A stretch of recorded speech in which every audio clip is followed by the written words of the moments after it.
7 సముద్రాలు, 7 పర్వతాలు దాటిన తర్వాత పక్షులు గాని, మానవులు గాని, సూర్యగణాలు గాని పడని మంత్రికుడు భైరవ దీపం ఇది.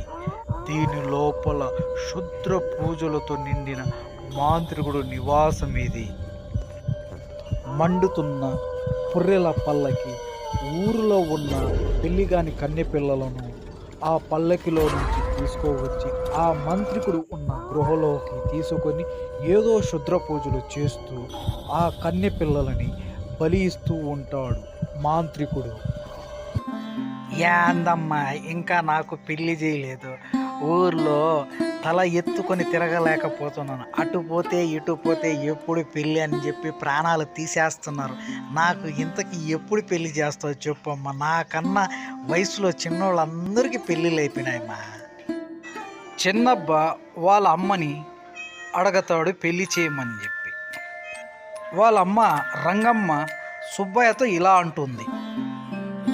సుబ్బయ్య, ఎంత మాట అన్నావురా, ఈరోజు రేపు పోయేదాన్నిరా, అంత లోపల నీకు పెళ్లి చేసి నీకు పుట్టబోయే మనవణ్ణో మనవరాలను ఎత్తి తిప్పాలని కోరిక నాకు ఉండదేమిరా, చెప్పురా సుబ్బయ్య. ఈ ముదరష్టపు ఊర్లో పెళ్లి కాని కన్నె పిల్లలు ఎక్కడున్నారా? ఎక్కడనో నుంచి మంటల పుర్రె వచ్చి కన్నె పిల్లల్ని అందరినీ ఎత్తుకోపోతుంది.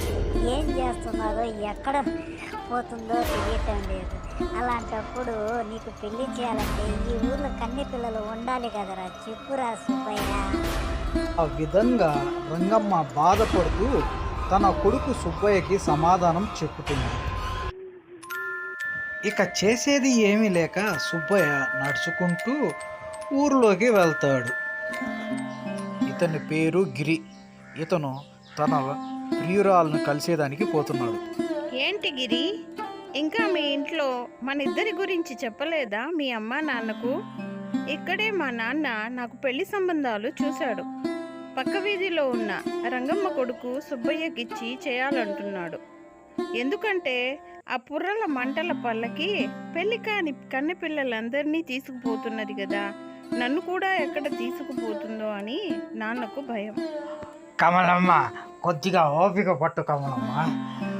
ఆ మంత్రాల మంట పుర్రి ఎక్కడి నుంచి వస్తున్నాడో, ఆ మాంత్రికుడు ఎవడో, ఈ పెళ్లి కాని కన్ని పిల్లలంతా ఎక్కడ ఉన్నారో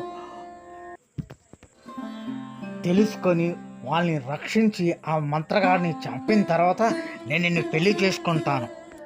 అమావాస్య వచ్చింది. గోవిందయ్య ఇంటి ముందర పుర్రెల మండుతున్న పల్లకి వచ్చి ఆగింది. గోవిందయ్య కూతురు కమలమ్మ నేరుగా వచ్చి ఆ పల్లకిలో కూర్చొని పల్లకి అక్కడి నుంచి మాయమైపోయింది.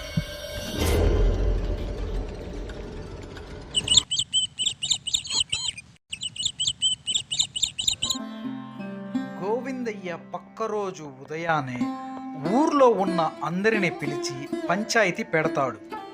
చూడండి గ్రామస్తులారా, మన ఊర్లో క్షుద్ర శక్తులు కమ్మేశాయి.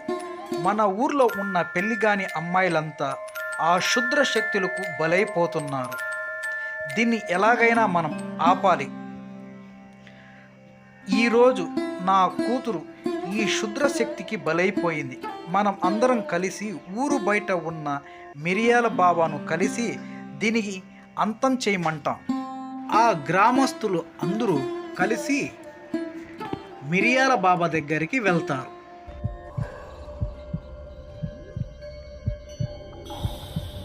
బాబా, మా ఊర్లో క్షుద్ర శక్తులతో ఊరు మొత్తం కమ్మేసుకునేది. పెళ్లి కాని కన్నెపిల్లలంతా మాయమైపోతున్నారు. మా ఊర్లో ఏ ఒక్క కన్నెపిల్ల లేదు. మీరే మమ్మల్ని ఎలాగైనా కాపాడండి బాబా. ఆ గ్రామస్తులు వారి సమస్యలను మిరియాల బాబాకు చెప్తాడు. కానీ మిరియాల బాబాకు అంతా తెలుసు, కానీ బదులు చెప్పడు. గ్రామస్తులు, మిరియాల బాబా అందరూ కలిసి గ్రామం మధ్యలోకి వస్తారు. అమావాస్య వచ్చింది. ఆకాశంలో నుంచి మండుతున్న పుర్రెల పల్లకి కన్నె పిల్లలను తీసుకోపోవడానికి ఊరు మధ్యలోకి వచ్చింది. కానీ ఎవరు కన్నె పిల్లలు రాలేదు.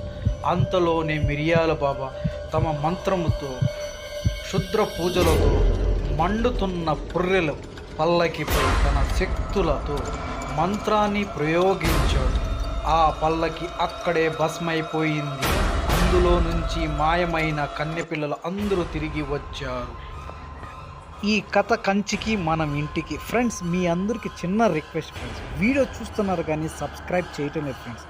ప్లీజ్ సబ్స్క్రైబ్ చేయండి. మీ సపోర్ట్ నాకు చాలా ఇంపార్టెంట్ ఫ్రెండ్స్. లైక్ చేయండి, షేర్ చేయండి.